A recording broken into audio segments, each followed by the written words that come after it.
So this is part 2 of the scale and spatial illusion lectures. We're going to talk specifically today about the illusion of space.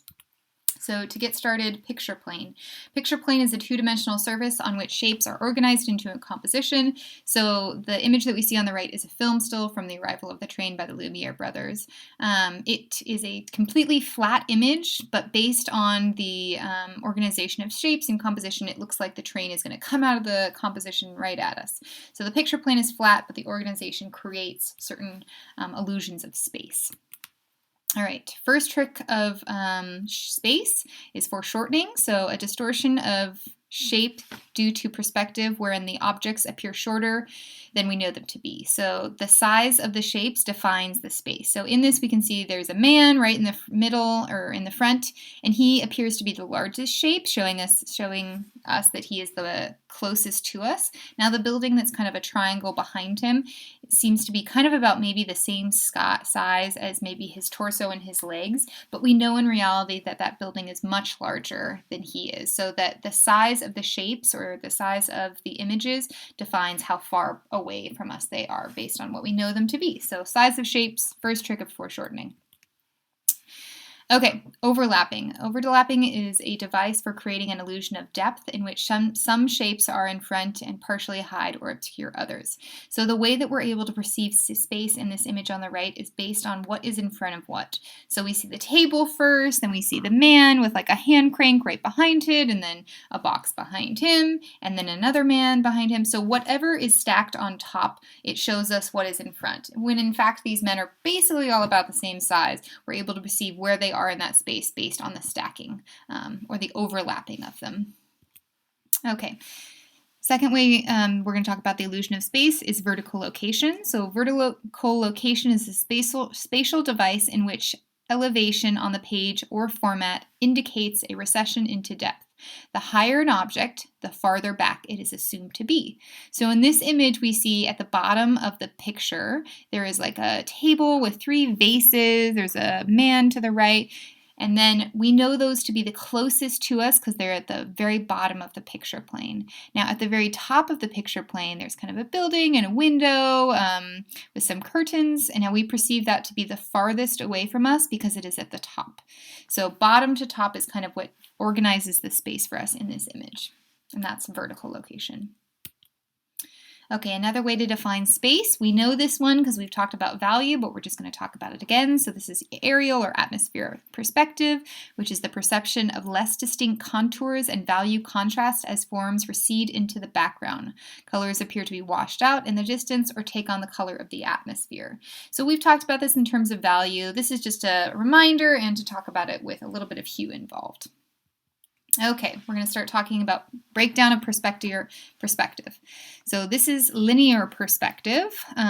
Linear perspective is a spatial system used in two-dimensional artworks to create the illusion of space. It is based on the perception that if parallel lines are extended to the horizon, they appear to converge and meet at a common point called a vanishing point. So basically what this is telling us is that if this image that we see in the top called View of an Ideal City, if we look at those parallel lines, when we see them kind of going back in space, if we see those horizontal lines going back or vertical lines going back in space, we can kind of almost imagine that they'll meet at a common point. I always picture it kind of where that door is, but it creates this sort of perfect grid-like fashion of how we can imagine things.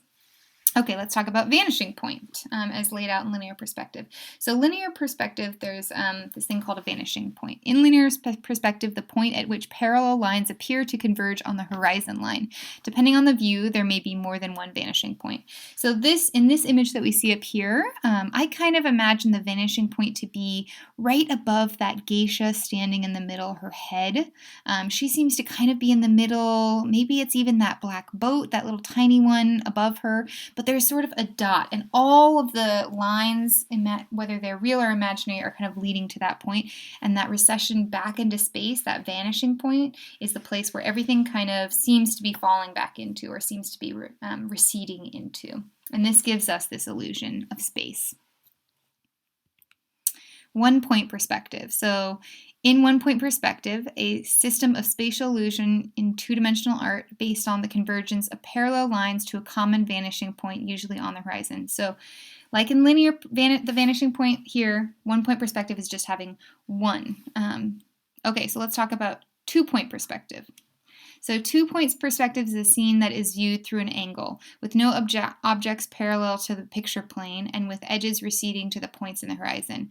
So in this piece, we see this, the standard station Amarillo, Texas by Ed Ruscha, and we're kind of standing at the corner of this building, and we can see two kind of dots in the distance, one to the right and to the left, where the horizon is descending into, and that is giving us this kind of viewpoint of maybe two angles of this building rather than just the front or one. All right, multi-point perspective, a system of spatial illusion with a different vanishing points for different sets of parallel lines. So in this piece called the subway, we can see that there's tons of different points of perspective, and it's because in the subway, there's so many different kind of tunnels and stairways and railways and all these different angles that are descending. It kind of creates this confusion or chaos in this image of where is this woman going to go and where is she heading. So this multi-point perspective, this having different vanishing points, gives us lots of illusion of space, but also this kind of dizzying array of these illusions of space. Okay. Amplified perspective. Amplified perspective is a dynamic and dramatic illusionistic effect created when an object is pointed directly at the viewer. So in this one, this is a very flat image. There's no buildings. It's not there's not a lot going up. There's just this one man, Uncle Sam, and he's pointing at us. So we can see that his finger is kind of the closest thing to us because it's pointed directly at us. It feels like it's amplified. That finger feels maybe a little bit bigger. I mean, his hand is kind of a little bit larger, and we can just see that it's closer to us. So the illusion of space is made through this pointing finger, and that is what creates amplified perspective. Okay, finally, we're going to talk about closed and open forms. So closed form is the placement of objects by which a composition keeps the viewer's attention within the picture. So in this piece by Pablo Picasso called Harlequin, we can see that the Harlequin, all the shapes of it are actually not touching any of the edges. They get a little close, but they actually don't go over the side. So our eyes just kind of are contained and bounce around in the middle. So the space that we're creating is contained. It's not moving out. Our eye is not going anywhere outside of this picture frame. We feel that the whole world that Picasso is trying to tell us about in this painting is right here. There's no meandering eyes going other places. The illusion of space is just within this picture frame, and it's a pretty shallow illusion of space. Okay. Conversely to that, where open form is the placement of elements in a composition so that they are cut off by the boundary of design. This implies that the picture is a partial view of a larger scene. So in this piece by Alex Katz, Ada's Red Sandals, we can see that she's kind of moving through the picture plane. So the field of space that we perceive in this is much larger than the last one. This one feels like there's maybe a whole sidewalk. There could be a grass or house nearby. Maybe she's inside, maybe she's outside. I don't know. But my illusion of space is larger because the figure is cutting into the frame and therefore going out of it. So there's this kind of motion going on. It makes the space feel much bigger and much more dynamic. All right.